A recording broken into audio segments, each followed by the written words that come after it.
Hey guys, Ricardo here and welcome to another blog tech tips. Now guys, have you ever been in a situation where you used to have a particular app that you used to use on your iPad or maybe other device, and of course you don't remember the name, but it's an app you have installed in the past. I'm going to show you how to find the apps that you add on your device before, especially in the past, all right?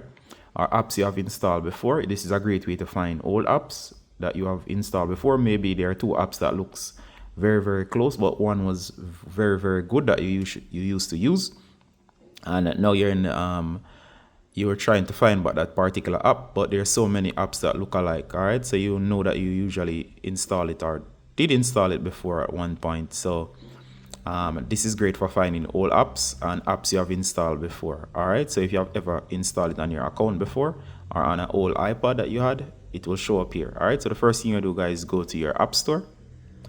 Once you're in the app store, you're gonna go to your user profile. So go ahead and tap on your user profile. Your user profile will appear as seen here. And of course, you're gonna go to apps and purchase history.